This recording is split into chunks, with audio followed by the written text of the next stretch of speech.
The first car in the Great British Car Share series this time is the Ford Capri, or as it was known at the time, the Ford Cortina in drag. Yeah, I was hoping you were going to dress up for this one, Paul. You didn't give me enough notice about the 1970s slogan. But the Ford Capri is one of the most, it's obvious why this is one of the most searched for classic cars. Because when you talk about classic cars, and in particular classic Fords, which have got such a mighty following, the Capri is never far from the conversation. Even people who are not into cars love Capris because either they know someone who drove one. I mean, my wife's dad had a Capri. Yeah. And I think everyone has a story about them, or they watched the TV shows, didn't they? Of course, yeah. They were iconic in the TV shows. Everybody wanted to be like the heroes. They did. It was kind of a bit of Americana came to the UK because everybody loved the Coke bottle style muscle cars. And then all of a sudden, the Americans had the Mustang, but we had the Capri. And it just looks so cool. Doesn't matter what Capri it is. Even the really basic L models with the steel wheels look cool. Of course they do. So we've got a Laser, which has got a 2-litre Pinto, I believe. I don't think it's the 1.6 Laser. I think it's the 2-litre, is it not? This is the 1.6. This is the 1.6 Laser with the crossflow. The reason I'm thinking that is because it says 1.6 on the rear. Does it? Yeah. This is the 1.6 Capri. We'll edit that out. Which is still a Pinto. Are you sure it's not a crossflow? I think it's a Pinto.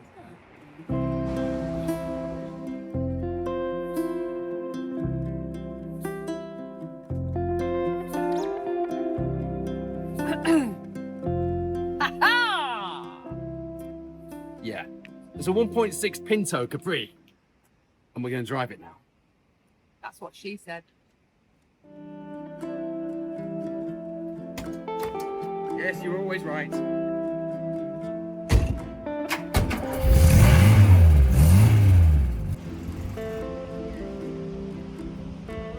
Welcome to the Ford Capri Pinto. I'm pleased we got that out of the way.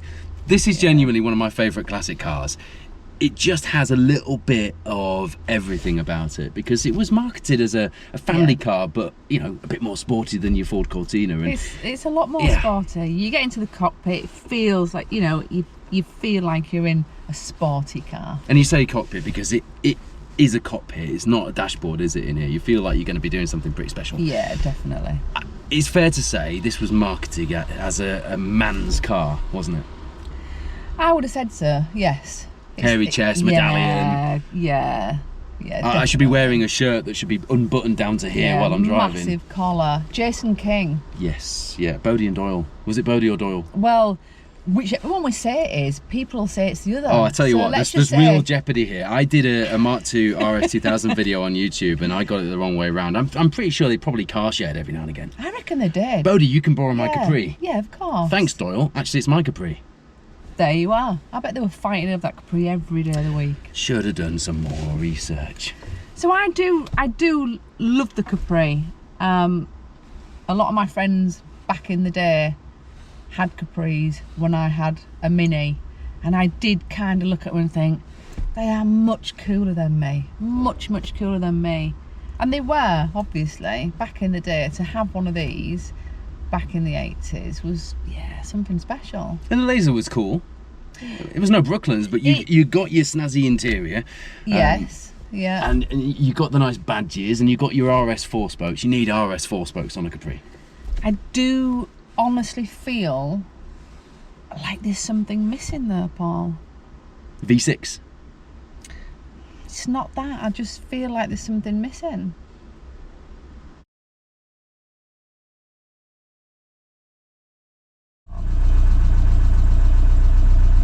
Let's go.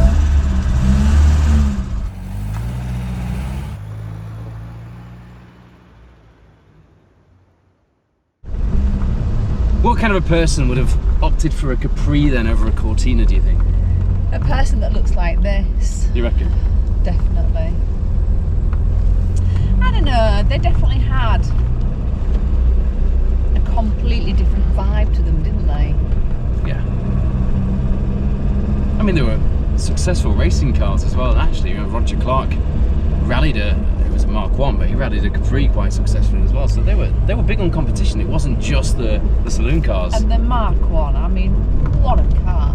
What a good looking car.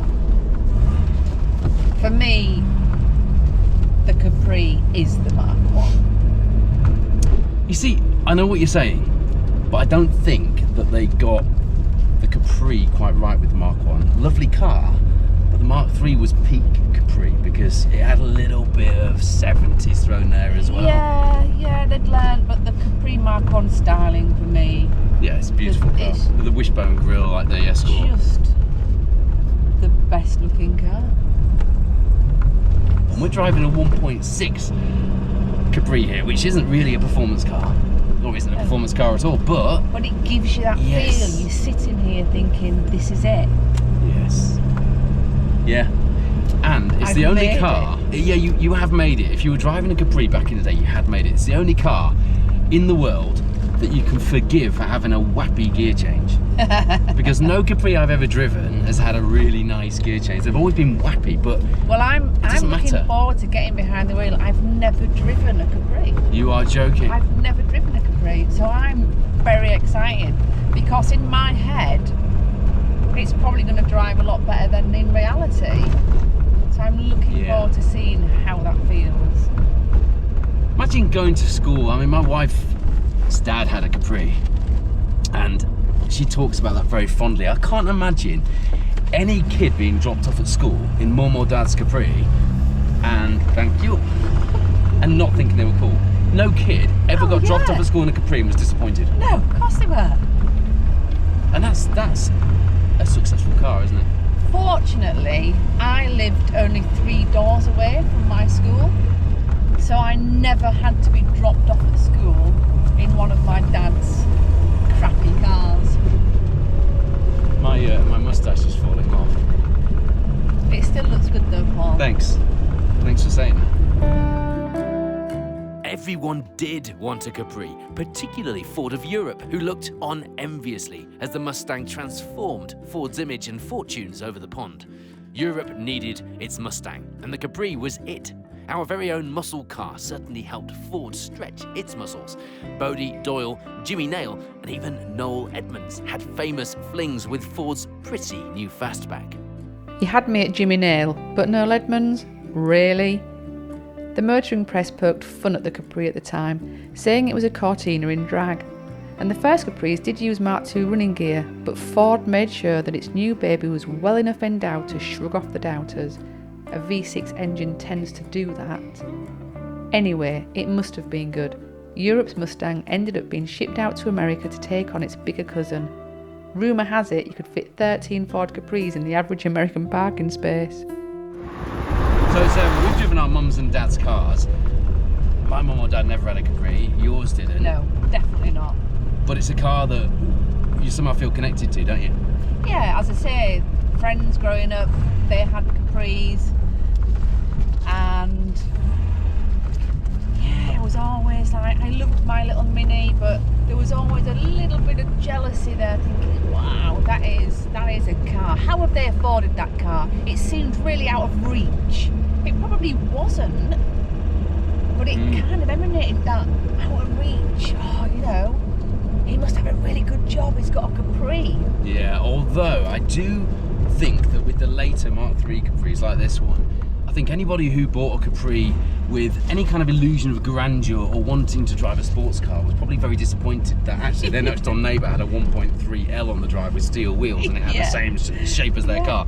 Kind of devalued it a little bit. It was like marketing had kind of ruined the concept a little bit. Thank you. A problem that I'd never anticipated with driving a Capri. Having to keep your moustache in check. Having to stick your moustache. How about you? back Ever on. something you thought about? Do you know what? I've even forgotten I've got mine on. Have you really? It feels that natural. I wish mine felt that good. Mine keeps falling off. Sarah, do you want to drive the Capri? Because there's something about the wappy gear change I want you to appreciate. I need to feel.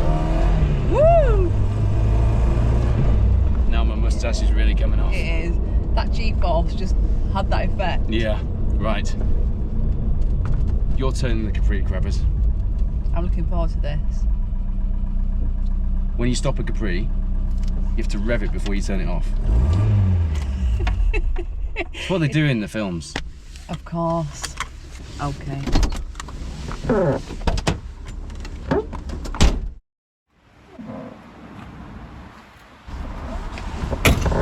Oops. Right. Before we go, I'm reliably informed that Richard from the Great British Car Journey. Have I lost one of my moustaches? I have. Oh, actually, it looks really good. Yeah? Yeah, no, it's fine, Paul. Are you just saying that? No, I think, no, that looks fine, honestly. I don't know where it is, but you still look really cool, Paul. Would you have gone out to dinner with a man in the 80s looking like this? Yeah. I probably did. Right. Several times. There we go. Let's not carry that one on. So we've got some facts from Richard here. Richard's given us his favourite feature of every car that we're driving on the Great British Car Share this time. That's interesting. So in the Capri, the clock is unique. I rather like it. My mum's was exactly the same. Now I'm presuming that his mum never had a clock like that in the kitchen, so I reckon his mum probably had a 1.6 Capri laser. Does actually remind me a little bit of the travel clocks of that era. You know, the little travel clock in a cage. Do you remember? Yeah, they missed a marketing trick there. They could have had take your clock with you when you leave your Capri. Like a removable overnight travel clock. How cool would you have looked walking through the airport with your Capri clock? Yeah. I'd drive a Capri. You'd have had it just like sticking out your top pocket of your shirt, wouldn't you? Just so that people knew, oh my gosh, he's got a Capri. Yes. He's got the clock in his pocket. He's got a Capri. I said clock in his pocket. I know that. I know that. Oh my God. Oh God, it's like the Austin Sport 65 all over again. Oh, grabbers. Has a 1.6 Pinto got enough power to go sideways without a limited slip differential? We're about to find out. No, if it has. Are you going the right way? Oh God. I love it. Oh, it's the Austin all over again. See what you mean about the gearbox? Yeah, wappy, yeah? Brakes are wappy too. But it still got that power, hasn't it? It has. Yeah, it has. Yeah. You look a little bit scared, Paul. You all right? I'm okay now. We've slowed down. We have to talk about the steering wheel, because in the Mark 1 and Mark 2 Escorts and the RS models, you got a steering wheel just like that. It's like a modern version of the RS steering wheels in the early Escorts, which I really love. Yeah. And yet this is it's not a base model, but it's a non-sporty model in the Capri range. And yet they went to little touches like that. Leather-bound steering wheel. Just like the old RS ones. Anyone who's driven an early Mark 1 or Mark 2 Escort or an RS 2000 Mark 2 or something will know what I mean. So let's talk about why this is one of the most popular and the most searched for classic cars in the UK. Values went up massively a few years ago, and then there was that Capri Brooklands that went for, did it go for 100 grand or something like that? I can't remember now. 80, 100 grand. It's just silly money, but it was the first of the non-obvious classic Fords. The Mexicos had done their thing. Yes. The RS 1600s were long gone. The Lotus Cortinas were fast catching up. And then all of a sudden, this Capri Brooklands, this Mark III Capri, went for ridiculous money, and then that was it. Everybody wanted Capris. If you own a Capri, or you're thinking of owning a Capri, and you're thinking of maybe buying a Capri for the first time, you've never driven one, you didn't have one back in the day, come here and have a go. This is the first time I've ever driven a Capri, and I am impressed. I've always wanted one, now I want one even more. I can't take you seriously, now you've got that on. Well, you look like Hulk Hogan. Well, actually, I feel like Hulk Hogan. Watch it or I'll smack down. No, but seriously, if this is a car that you've always hankered over, if you're, you know, my kind of age, you wanted one when you were 18, 19, 20, you didn't have one, your mates had one, you're thinking of buying one, you're not sure, is it going to fulfill that dream? Come here, come and drive one like I am today. This is actually the one you can drive with Drive Dad's car, this very car. Exactly. We'll even leave Sarah's moustache in the glove box for you if you want to try that out as well, to see if the dream really works. I'm not leaving it. Mate, this is going to be my weekend wear from now on. Okay, I'm loving it. But you know, come and try it out, come and have a go, see if, you know, if it fits you for size. This is the other thing, I speak to people on a daily basis who have bought cars, they go to pick them up and they go, can't get in it, 6'4", and I couldn't get in it, I'm having to sell it. Why didn't you try before you buy? I will give you a visual representation of what happened when I went to buy my Clan Crusader. I'm taking it. I love it. It's great. Yeah. Yeah. And yeah, and this is how I drive everywhere. Like this, basically. Although I don't have a mustache on usually. So there you are, peeps. Back in the Capri. Don't Back in make the the silly Capri. mistake. So you're in the business of selling classic cars and you know how that works. Have we got to the point where cars are only popular when they're worth a lot of money? Or are we still at the point where people will buy a car because it's desirable and they want to live that car and enjoy It's that still car? nostalgia. Yeah. It's still nostalgia. More than value? Or is that a really tricky, is that an unfair question? I think that is an unfair question. I think there'll always be a little bit of a crossover. People will always want to invest in classics because it's a good way of investing your money. It's a sure way of investing your money, generally. Yeah. But nostalgia, I think, will always prevail. Do you know what this is? This is a Grand Tourer. It is, but can I just ask you? I wanted a bit more than that. Where's your tash? What's in my hand? Didn't fit. You just want me to look stupid, don't you? I don't think you look stupid. I think you look lovely. Oh, thanks. Thanks, Paul. Right. You flirting with me and my moustache? Is that how it felt to you? Yeah. Because soon, very soon, I will be able to grow my own moustache. This one here, Nick can have. Oh, look at that. That's good. You see? Oh, do you know what it's like? It's No, I just feel like you're ridiculing me. No, I'm not. It's like Mrs. Potato Head in a Capri. Like, I've got some more I can stick on. We could put one on your ear. Yeah, thanks, Paul. It's okay. I've got some fake sideburns as well. Are they the ones that you've got on?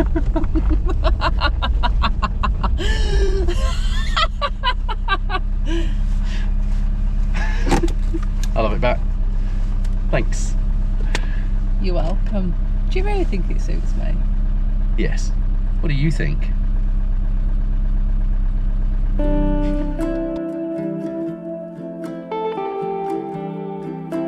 Impressions on the Ford Capri. Well, Is it a Cortina in drag? I don't think it is. I think Ford marketed it very well when they said the Capri is the car that you always promised yourself. Yeah. The car that everybody wished they got dropped off at school in. Definitely.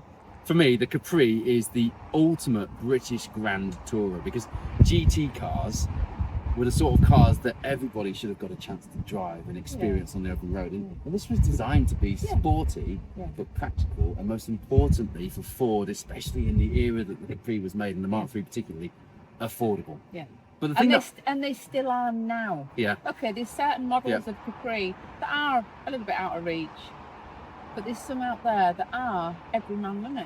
So in terms of the original brief, the most searched for classic cars in the UK, we agree on this isn't a surprise. There's a reason why the Capri is a very searched for classic car. And we wholeheartedly agree with you if you are searching for a Ford Capri. The thing that I've learned that I didn't expect to be saying today though, more than anything else driving this Ford Capri, is that I prefer Sarah Crabtree's moustache to mine. The thing is, Paul, yours keeps falling off. You'll be fine when you hit puberty.